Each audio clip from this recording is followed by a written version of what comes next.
dit, un sage a dit un jour, et je cite, « L'amour n'est pas qu'un simple sentiment, mais une démonstration. » Bienvenue à toutes et à tous dans l'émission C'est Midi. Merci d'y rester, car c'est midi. C'est midi, c'est maintenant. Et j'ai le grand plaisir de me retrouver avec l'équipe du jeudi à ma gauche. On va commencer avec vous aujourd'hui, Aloussène Sidibé, que je vous demande d'applaudir très, très fort. Vous m'avez manqué, mais vraiment manqué. Oh là là. Merci. Et puis je vais remercier ce public-là. Avec vous, on est en folie, véritablement. Applaudissez-vous, les gars. Merci beaucoup. Aloussène, avec vous, on parlera aujourd'hui. Oui, aujourd'hui, on parlera de Abidjan Innova 2019. C'est le rendez-vous international des inventeurs, des innovateurs, des startups. Alors, je vous invite massivement. On parlera aussi, et ça, je pense que ça va intéresser toutes les femmes qui nous regardent en ce moment, d'une application qui s'appelle Toseka, qui vous permettra, très chères dames, d'avoir toutes les boutiques, les enseignes qui sont en promotion. Cette application, c'est la vôtre, donc restez connectés. Merci, Aloussène Sidibé. Le doyen, ça va, tout va bien, on est ensemble. Hein. J'ai l'impression que vous êtes impressionné par le débit d'Aloussène. En tout cas, j'étais épaté, quoi. Il est vraiment emballé. Ça, c'est beaucoup de dynamisme, c'est l'enthousiasme, oui, c'est bien. Il y a de la perche dans sa voix. C'est l'énergie de cette émission. Ouais. Quand vous êtes à côté d'une grande dame comme Caroline Dassler. Je ne vais pas arrêter de moisir. C'est la fougue juvénile. Hein. N'est-ce pas, n'est-ce pas? Heureusement que moi j'ai... Ils ont encore de la fougue, ouais. la fougue juvénile. Ouais. Il a vraiment la vigueur d'un adolescent. Ouais. Vous êtes loin de l'adolescence? Très loin. Très loin, d'accord. Ben, moi, je suis très proche. Hein. Ça se voit et ça saute à l'œil.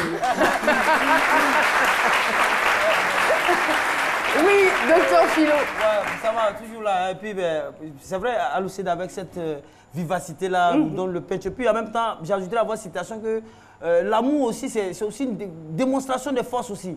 Voilà. Démonstration de force. Oui, mais l'amour, mais si vous n'avez pas la force, si vous ne faites pas des démonstrations, mais vous n'avez pas, rien ne va se faire. Il faut une démonstration. Puis c'est aussi un état d'esprit. Voilà, puisqu'on ne peut pas palper l'amour, mais tu peux vivre avec quelqu'un que tu n'aimes pas, mais tu mets dans la tête que la personne, tu l'aimes, vous vivez à l'amour. Donc l'amour aussi, c'est aussi un état d'esprit. Voilà. À chacun sa définition de l'amour. J'ai immigré en Côte d'Ivoire pour l'amour d'une Ivoirienne. C'est donc le thème retenu pour cette émission. Notre invité témoin se nomme Damien Deprez. Il est français. On le recevra dans quelques instants, mais avant, son portrait. Damien Deprez, 35 ans, est originaire de Lille, dans le nord de la France. Issu d'une famille de sportifs et de musiciens, il navigue lui-même entre ces deux univers, à savoir le sport et la musique, depuis son plus jeune âge. Les parents de Damien sont divorcés. Très vite, il se lance dans la vie active. À 24 ans, il devient coach sportif indépendant pendant 11 ans et crée par la suite 2 sociétés de coaching sportif. Il est également auteur du livre Fit Art, livre de conseils et d'exercices sportifs. Fidèle à la chanson, notre invité donne depuis quelque temps des mini-concerts dans certains bars et restaurants à Abidjan. Ville qu'il va connaître grâce à son ex-petite amie ivoirienne. Un réel coup de foudre pour la Côte d'Ivoire. Toute son histoire sur le plateau de C'est Midi avec Caroline. Merci, c'est donc avec ces ovations que nous allons recevoir notre invité témoin, Damien Deprez. Merci de continuer de l'applaudir. J'ai décidé d'immigrer en Côte d'Ivoire pour l'amour d'une Ivoirienne. C'est donc le thème que nous allons développer ensemble pendant une vingtaine de minutes. Damien, bonjour et bienvenue sur le plateau de C'est Midi. Merci, très heureux d'être avec vous aujourd'hui. Merci de me recevoir à C'est Midi, une émission que je regarde tous les jours depuis la France, sur Internet et ou en direct. Normal, voilà. Quand on est avec une Ivoirienne. Merci Damien d'être là, docteur Philo. J'ai décidé d'immigrer en Côte d'Ivoire pour l'amour d'une Ivoirienne. Ce thème vous parle, j'ai l'impression. Ouais, ça me parle. Bon, j'ai failli même victime même de ce thème-là. Hein. Ah. Oui, donc voilà, j'explique tout à l'heure.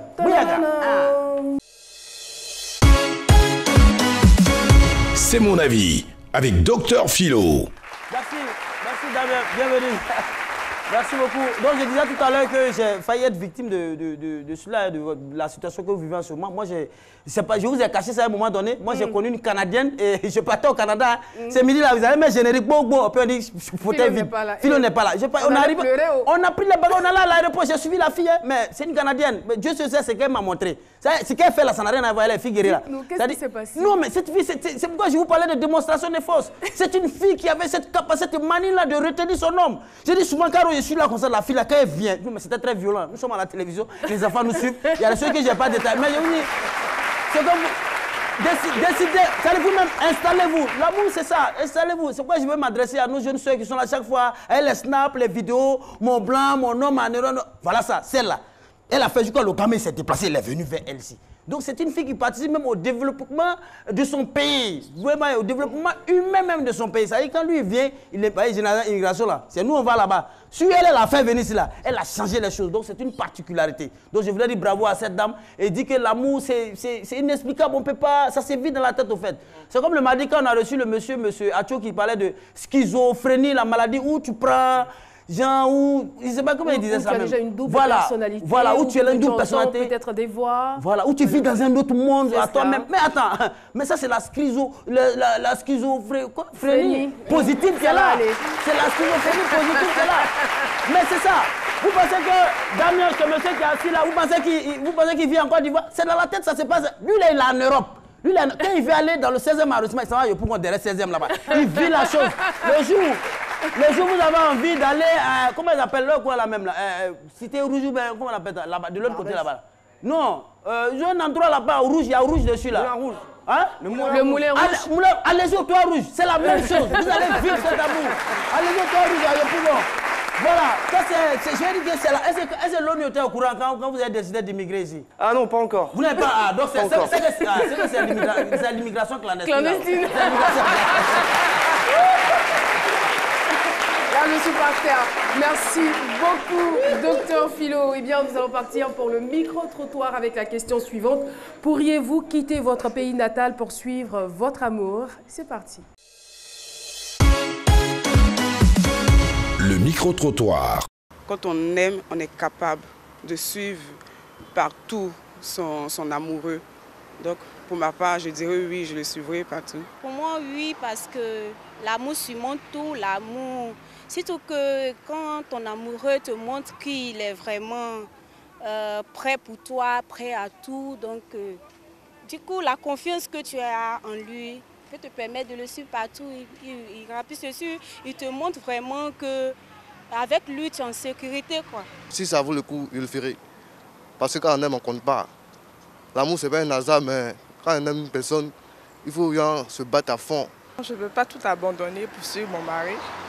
Je ne peux pas. Parce que la famille avant tout. S'il te fait quelque chose, tu auras recours à la famille. Donc je ne peux pas le faire. L'amour, le mariage, c'est quelque chose de très important. Donc j'estime que si la personne que j'aime est loin de moi et qu'elle et moi nous nous entendons, je peux partir la rejoindre. C'est très important en tout cas. Je ne peux pas suivre une femme, non. C'est elle qui doit venir vers moi. Si je la suis, qui couvre les charges. En tant de vous à moi, vous connaissez bien, quand une femme occupe toutes les charges, quand elle devient, ce n'est pas à elle ce rôle-là, d'occuper toutes les charges. Moi, je ne peux pas, sincèrement. J'ai envie de dire Damien l'amoureux. Oui, tout à fait. C'est vrai? Oui. Alors Damien, dites-nous, le portrait nous a tout de suite instruit que vous êtes issu, on va dire, d'une famille de sportifs et de musiciens. Tout à fait. Du côté de ma mère, c'est le côté sportif. D'accord. Et du côté de mon père, c'est tout ce qui touche à la musique, à l'art, les tableaux. Quel genre de sport pratiquait-elle, votre maman? L'athlétisme principalement. Et après mon grand-père qui était dans le football. Ça. Donc au début, moi je suis parti dans le football. J'ai commencé très tôt, à l'âge de 4 ans, jusqu'à l'âge de 15 ans. Et donc voilà, et après je me suis orienté vers le tennis en fait. Je me suis consacré que au tennis. Et finalement, vous êtes devenu un coach sportif? Tout à fait, donc à 24 ans. À 24 ans, j'ai décidé de faire ma passion, mon métier en fait. Voilà. Est-ce que vous pouvez nous dire un peu l'ambiance dans laquelle vous avez vécu, votre environnement familial?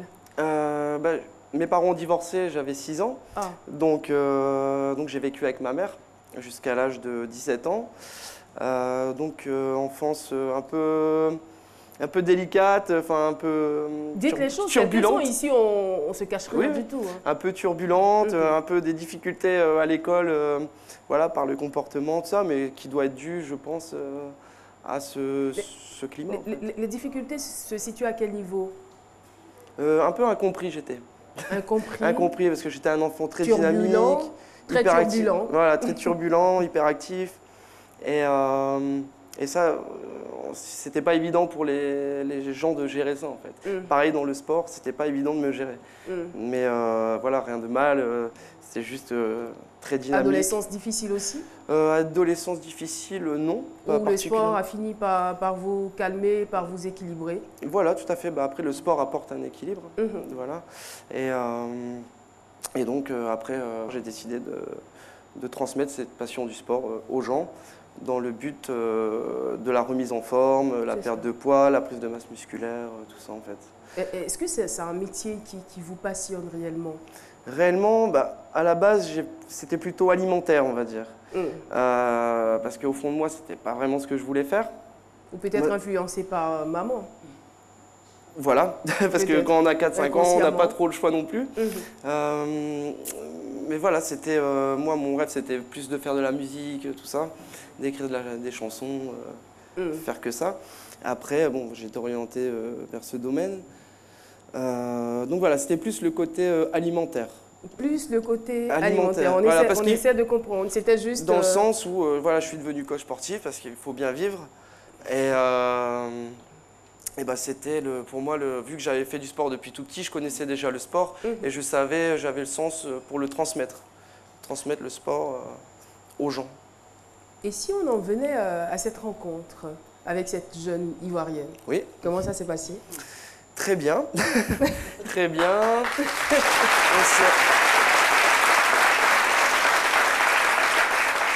On s'est rencontrés donc en France en 2016. Parce qu'elle est... Dans une librairie, dans un nightclub via une application. Ah d'accord. Via une application, voilà. Mais comme quoi, les applications, ça peut aussi nous permettre de rencontrer des gens sérieux. Parce que bah, c'est une relation qui a duré... Non, mais parce que souvent, voilà. Mais ça a duré 2 ans et demi. Donc voilà, c'était quelque chose de sérieux. Une fille que... Enfin voilà, il y a eu beaucoup d'amour entre nous. Mais voilà, des différends qui ont fait que... Et je veux dire, quand vous l'avez rencontré, qu'est-ce que cela a changé dans votre vie? Ça m'a apporté une certaine stabilité. Une certaine stabilité. Voilà, enfin, principalement une stabilité affective. Après, j'ai pu évoluer aussi personnellement grâce à elle. Sur le plan affectif, vous n'étiez pas stable? Sur le plan affectif, bah, j'étais célibataire depuis longtemps. D'accord. Donc voilà, c'est ça. Et même après elle, je suis resté 1 an et demi tout seul presque. Donc voilà. Et qu'est-ce qu'elle vous disait de la Côte d'Ivoire au point de vous encourager ou de vous emmener à vouloir vous installer ici? Que c'était un beau pays, accueillant.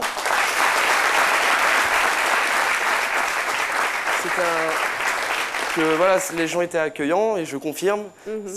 Voilà, j'aime beaucoup. Et quand vous arrivez pour la première fois en Côte d'Ivoire, qu'est-ce que vous constatez? Quelles sont vos impressions? Bah, je suis sorti de l'aéroport et j'ai eu très chaud. très chaud. Alors là, je vous assure qu'il ne pouvait en être autrement. Il ne pouvait en être autrement. C'est comme nous, quand on arrive à Paris, dès qu'on sort, il fait très froid. Mais voilà, le changement climatique est assez brutal. Donc voilà, on suit bien.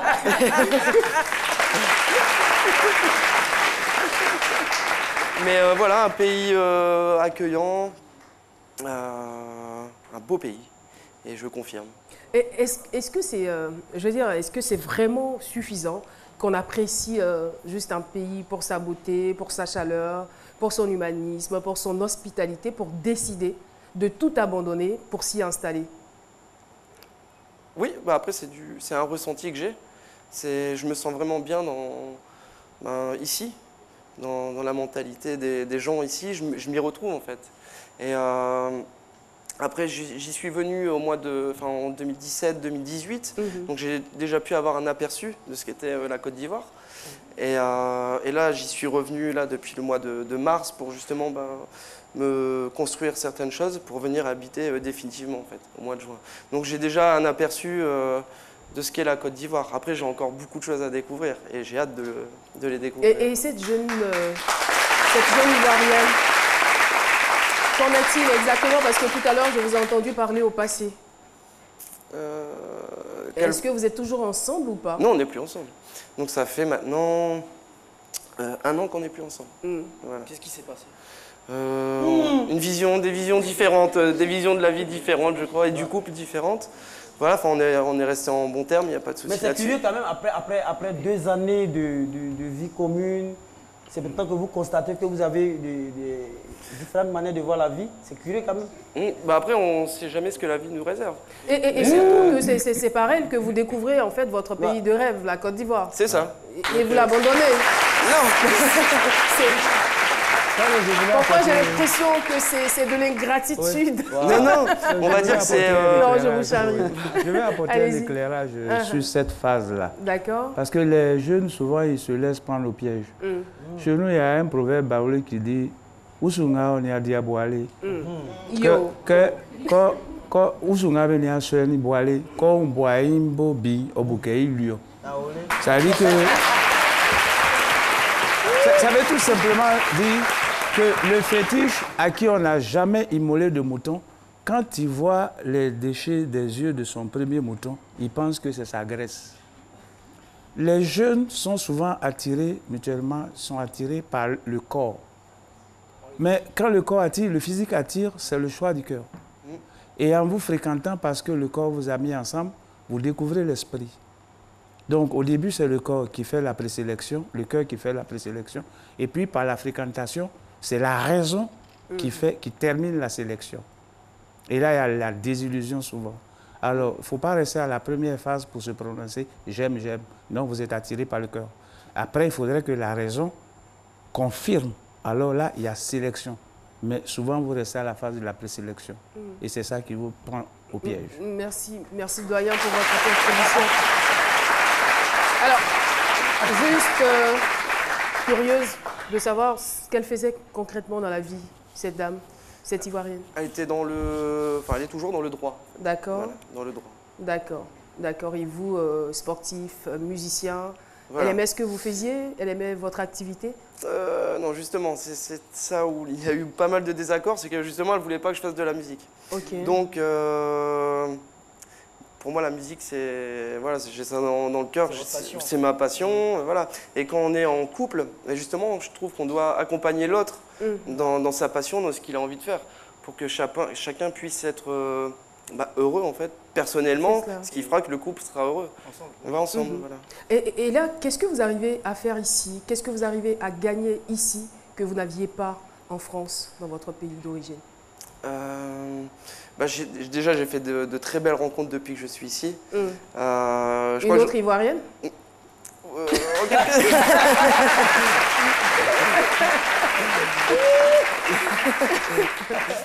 Donc voilà, maintenant j'ai encore une meilleure raison pour y rester, quoi, et longtemps. Ouais. D'accord. Et vous me parliez aussi de votre goût de la liberté. Oui, voilà, j'ai un goût très très prononcé d'ailleurs. Voilà, je suis quelqu'un de très libre, fidèle, mais très libre. Donc après, c'est un état d'esprit.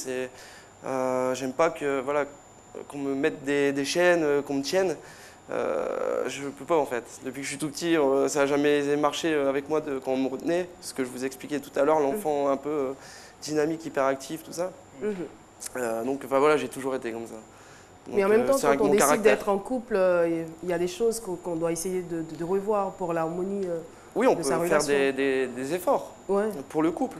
Après, justement, moi je suis quelqu'un, j'ai toujours été sérieux avec mes copines, elles ont toujours pu me faire confiance.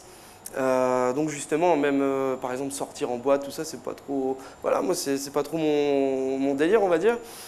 C'est juste, je fais des choses entre guillemets cool. Je chante, j'écris. voilà, c'est ce que je lui reproche moi en fait, qu'elle n'ait pas voulu me laisser vivre ça, et j'aurais aimé partager ça avec elle. Voilà, et après il y avait d'autres différends aussi, mais voilà. Mais après, je vous répète, on est...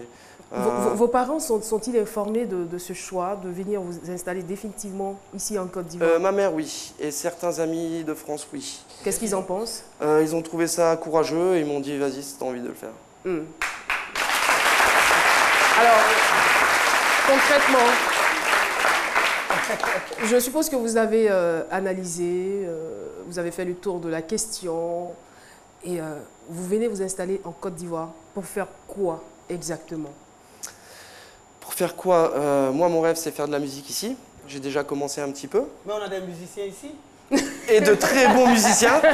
J'ai justement eu la chance de rencontrer de très bons musiciens. Voilà, comme je vous disais tout à l'heure, j'ai fait des rencontres exceptionnelles. Et dans la musique, j'ai fait des rencontres exceptionnelles, voilà, qui m'ont marqué, qui m'ont permis déjà de progresser et de voir aussi certaines choses, certains projets. J'ai déjà donné des petits concerts sur Abidjan depuis que je suis ici. Pas mal de choses en très peu de temps. Donc de ça, j'en suis ravi. Et après, sinon, toujours parce que voilà, la musique, c'est pas évident, c'est aléatoire un petit peu. Mais sinon, ça serait d'abord m'installer pour avoir une stabilité financière, me remettre à faire du coaching ici, et en parallèle, faire ma musique en fait. Voilà, c'est ça. Mais mon objectif, c'est la musique. C'est la musique. Déjà. La Côte d'Ivoire, la musique. Oui. Est-ce que votre ex est informée du fait que vous avez décidé de vous installer définitivement en Côte d'Ivoire? Est-ce qu'elle est informée? Non, elle n'est pas informée. Déjà, elle n'était pas informée que je vienne là pendant ce mois-ci. Je me suis dit que je vais quand même lui dire. Mais non, ne lui dites pas. Si vous lui dites, elle va vous dire. Non, mais elle le sait. Vous avez connu la Côte d'Ivoire. Ne lui dites pas. Non, elle le sait, mais elle le sait maintenant. Elle le sait. Mais par contre, elle ne connaît pas mon projet sur le long terme, en fait. Je lui ai dit les choses vaguement parce que je sais qu'elle ne m'encouragera pas à le faire. Donc c'est pour ça que je le garde pour moi. Et voilà. Mais elle sait que je suis ici pour les vacances. Donc bon, maintenant, je pense que je suis un peu grillé. Oui. Voilà, je vais venir à Abidjan. Petite indiscrétion, oui. Est-ce que pour elle, je veux dire, elle ne pensait pas que vous étiez, ou elle ne vous le disait pas, que vous étiez immature, non? Immature? Je ne me sens pas en sécurité avec ce genre de mec, qui tient tant à sa liberté et qui n'a pas d'objectif fixe, non? Si, j'ai beaucoup d'objectifs, pardon. Non, mais j'essaie de me mettre dans sa peau à elle. Non, parce que on avait des projets ensemble. D'accord. Donc à Abidjan déjà. Donc bah, ça s'est plus fait puisque on a arrêté ensemble. Donc immature, oui, elle doit peut-être penser que je suis immature, mais en même temps, je fais ce que j'ai envie de faire. Pour le moment, ça se passe super bien. Et je ferai encore en sorte que ça se passe encore mieux et ça sera encore plus beau après.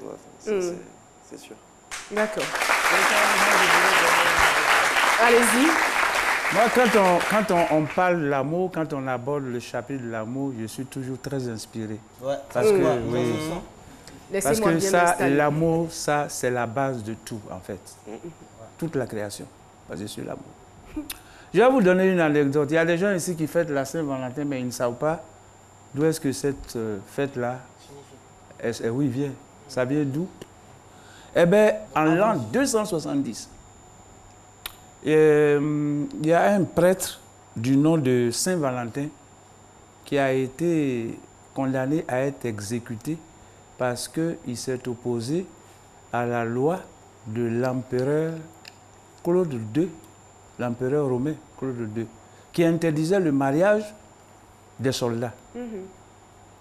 Selon la légende, quelques instants avant sa décapitation, il se prit d'amitié pour une aveugle et lui redonna la vue. Et lui offrit ensuite une carte en forme de cœur avec ce message de ton Valentin. D'où l'expression « l'amour est aveugle ». Et c'est de là aussi qu'on a tiré la fameuse fête des amoureux que nous appelons la fête de la Saint-Valentin.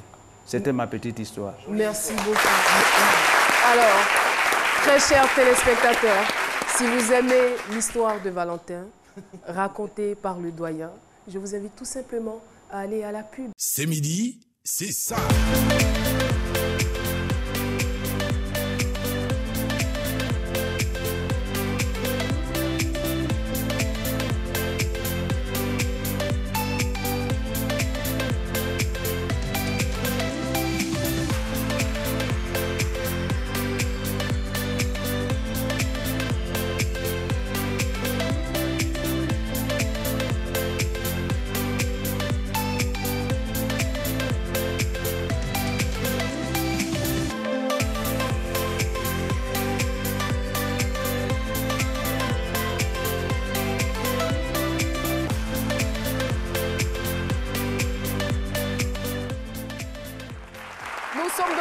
Sur le plateau de C'est midi, juste avant la pub, nous échangeons avec Damien Després. Eh bien, Damien Després, ce n'est pas un BT, hein, c'est plutôt un Français qui a décidé de s'installer ici en Côte d'Ivoire. Et voilà, amoureux d'une jeune Ivoirienne, il se retrouve en Côte d'Ivoire. Il tombe amoureux cette fois-ci de la Côte d'Ivoire. Je ne dirais pas qu'il décide d'abandonner la jeune Ivoirienne, mais bon, le sort en a décidé ainsi. Alors, Damien, nous sommes pratiquement au terme de notre échange. Mais avant, permettez-moi d'introduire ici Paulus Agathon pour les réactions des téléspectateurs. Vos réactions nous intéressent avec Paulus Agathon.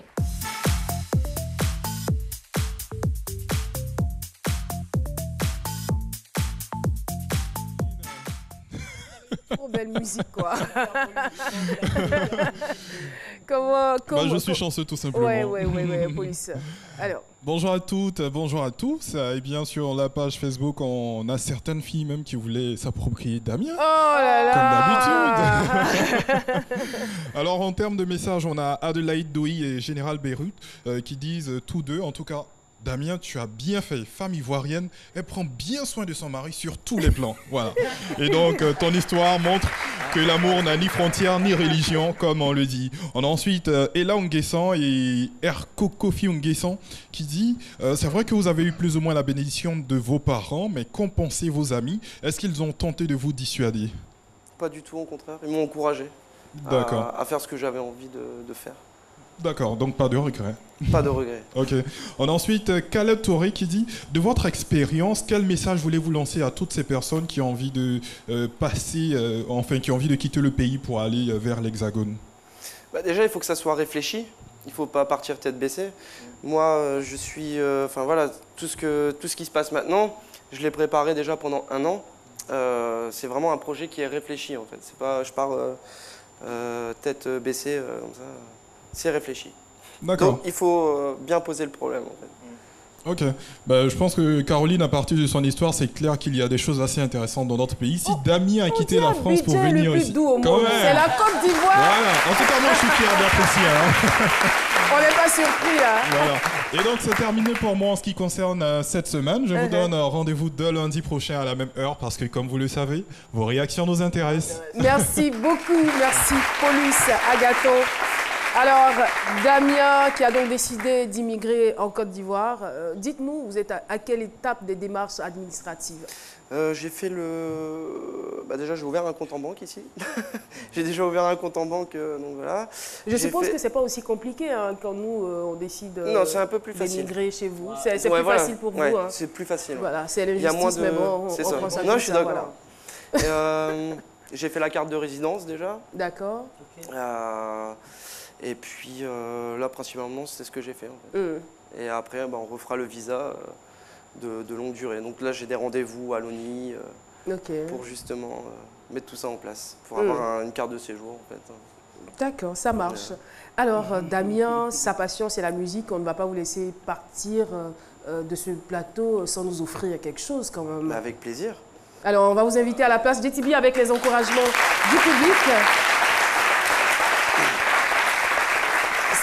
C'est une chanson d'amour que vous allez nous offrir? Oui, c'est de quelqu'un qui parle beaucoup d'amour. Je vais vous interpréter une chanson de Alpha Blondy, Wish You Were Here, avec Olivier. Ça marche.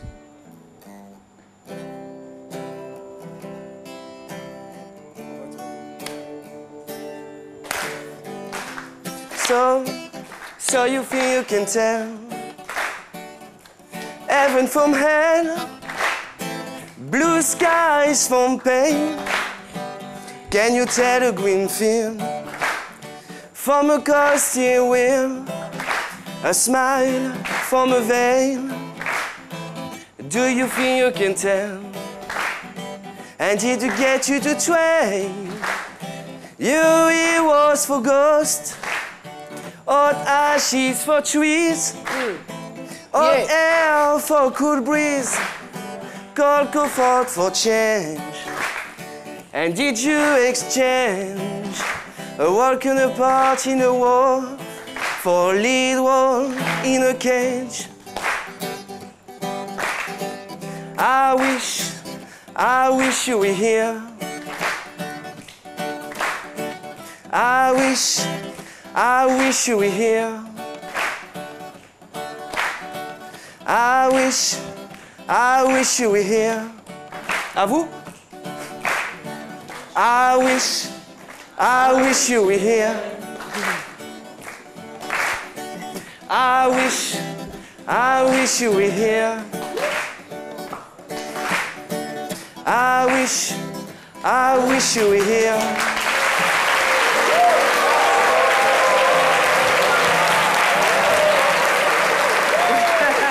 Merci beaucoup, Damien. Alors nous, tout ce qu'on peut faire, c'est de vous encourager. Si telle est votre passion, si tel est votre choix de vous installer ici en Côte d'Ivoire pour exercer votre amour, pour exercer votre passion, bah, on vous encourage et puis on vous souhaite tout simplement une bonne chance. Merci, merci. Bon vent. Merci à vous tous. Et merci d'être venu partager votre expérience avec nous. Merci, Damien Després. Voilà, je veux tout simplement annoncer que nous serons dès demain à Boaké. Voilà, nous allons découvrir ensemble Boaké dans toute sa splendeur. C'est un festival, Boaké Ouflé. Et c'est pour la renaissance de la ville de Boaké, un festival qui va se tenir donc les 29, 30, 31 mars au Palais du Carnaval. Alors Boaké, on est ensemble, hein, on sera donc au Palais du Carnaval.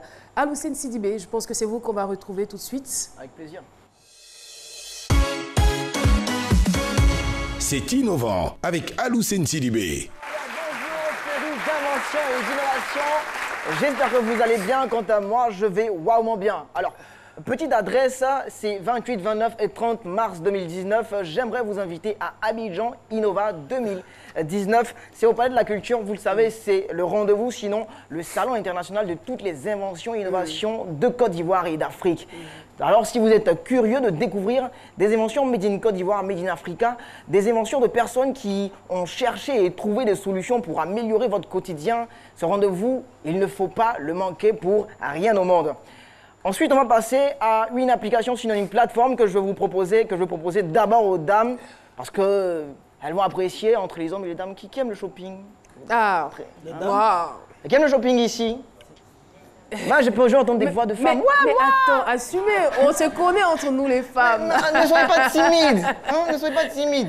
Donc on a un peu de sous, on pense juste à avoir juste un jeans, un t-shirt et puis après on sort. Vous, mèche humain,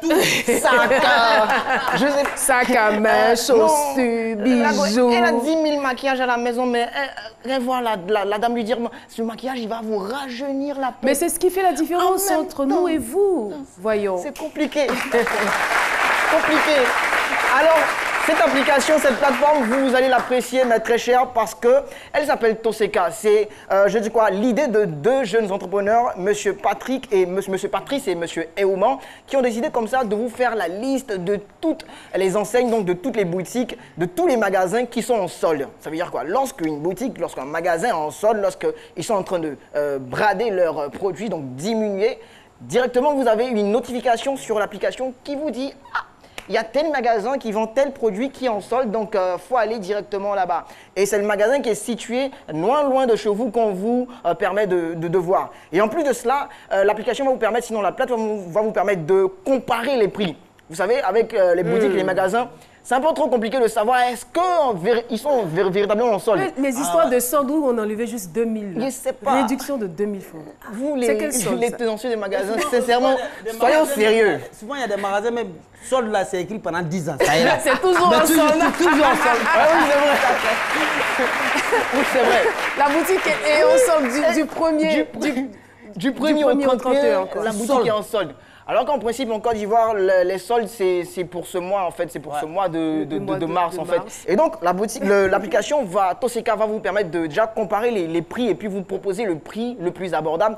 En plus, par rapport aux différents propriétaires de boutiques, ça va permettre de régulariser leur prix. Là, comme ça, le client, il sait qu'en fait, quand cette boutique est en solde, c'est qu'elle est véritablement en solde. C'est que, en fait, la boutique ne va pas se dire que, en fait, je vends un produit, je dis un exemple comme ça, à 50 000 francs, et dire que c'est en solde, je le mets à 70 000 francs et je le remets à 50 000 francs. C'est pas sérieux. Et donc, c'est Toseka, je vous la conseille massivement. Allez, c'est totalement gratuit sur Internet. Et puis, c'est aussi aujourd'hui soutenu par l'Organisation des consommateurs de Côte d'Ivoire. C'est votre application. Donc, on se dit au revoir. N'oubliez pas, un rendez-vous Abidjan Innova 2019, 28-30 mars, Palais de la Culture et Toseka. Allez utiliser l'application massivement. Inventez, innover, créer, réinventer votre quotidien. Au revoir. Merci beaucoup, Alhousseni Sidibé. Je voudrais qu'on puisse saluer ensemble l'Institut de formation Sainte-Marie de Cocody avec nous dans ce studio. Merci de votre présence. Et on n'oublie pas le fan club, c'est midi.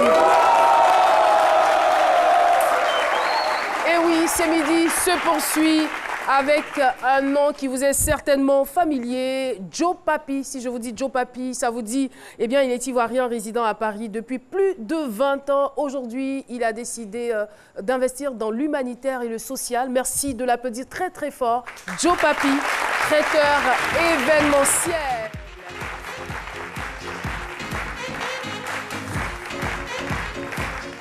Bonjour, Joe Papi. Bonjour. Vous allez bien? Ça va tranquille. Alors, action sociale menée à Paris en faveur des migrants ivoiriens, c'est bien cela, on en parle avec vous. Tout à fait, parce que c'est un geste de solidarité, tout simplement, de partage, donc je le fais avec plaisir, tout simplement. Et vous le faites depuis combien de temps? Disons que ces actions-là ont commencé depuis moins de 2 ans. D'accord. Et je continue de le faire, je continuerai toujours de le faire. Alors, justement, déjà, nous, on vous encourage pour le fait que vous ayez cet humanisme en vous, cette générosité, envie d'apporter de l'aide aux plus démunis. Mais le déclic est forcément parti d'un constat. Tout à fait, j'avoue que le constat est tout simplement que en région parisienne, en bordure de périphérie, vous avez des Africains qui dorment dans la rue, qui mangent dans la rue, qui se lavent dans la rue. Et je trouve qu'en 2019, ce n'est pas normal. C'est pas normal. Et c'est la raison pour laquelle je me suis mis à la place, parce que je pouvais y être. Je me suis mis à la place pour les assister. Voilà, simplement. Peut-on avoir une idée de l'étendue de cette assistance? Qu'est-ce que vous leur apportez concrètement? Écoutez, je recueille auprès de certains amis des vêtements divers. Même auprès des bouchers, j'ai des amis bouchers qui m'offrent du poulet, des amis pakistanais qui m'offrent du riz, des amis ivoiriens, africains qui m'offrent du riz également. Et voilà, j'assemble cela parce que j'ai un restaurant, j'ai une grande cuisine qui me permet de préparer un repas chaud. En hiver, c'est très important. Et voilà, je vais sur le terrain, je vais distribuer aux Ivoiriens en difficulté, pas forcément aux Africains également. Voilà. Nous avons des personnes de toutes nationalités en difficulté, donc on essaie de faire le maximum pour satisfaire, accompagner ces personnes. Au-delà de ce grand geste de générosité que vous posez vis-à-vis de vos confrères et tout, c'est vraiment salutaire, on vous tire notre chapeau. J'aimerais savoir, est-ce que vous avez un programme de réinsertion, vu que vous avez un restaurant, est-ce que vous permettez à des personnes, des démunis, de venir travailler avec vous? Écoutez, la loi ne m'y autorise pas déjà, parce que je ne suis pas un établissement social en tant que tel. Je suis un restaurateur et lorsque je le fais, c'est avec mes propres moyens. Donc un programme de réinsertion, pour moi, c'est un peu plus fort. C'est à l'État français, je veux dire, ou à l'ambassade de Côte d'Ivoire à Paris, d'accompagner réellement ces personnes. Et moi, je prends les mecs moyens que je gagne avec le petit bénéfice que j'ai dans mon établissement, le Café Cacao. Et c'est avec cela que j'essaie de partager avec le frère que j'ai en face de moi qui souffre. Maintenant, un programme de réinsertion, pour l'instant, je ne sais pas encore ces moyens-là, mais je pense que si Dieu me donne l'opportunité, pourquoi pas. Voilà. Alors, à ceux qui pensent ou qui stipuleraient que c'est une façon d'encourager l'immigration clandestine, qu'avez-vous à leur répondre? Écoutez, tout le monde est toujours critiqué. Moi, je pense que j'assume le fait de partager un repas à celui qui n'en a pas. C'est dit dans la Bible. L'abbé Pierre l'a fait. Moi, j'essaie tout simplement d'être un tout petit l'abbé Pierre en partageant le repas que j'ai. Puisque la nourriture n'est pas chère en France. Alors, j'estime qu'un carton de poulet coûte 15 €. Ça peut faire 60 plats pour offrir aux personnes. 15 €, c'est vraiment rien de ce qu'on gagne quand on est commerçant. Donc, je pense que mettre 15 € pour un carton de poulet et partager à ses frères, c'est très important. Voilà, c'est ce que je fais et je continuerai de le faire. C'est vraiment charitable, tout simplement. Merci infiniment.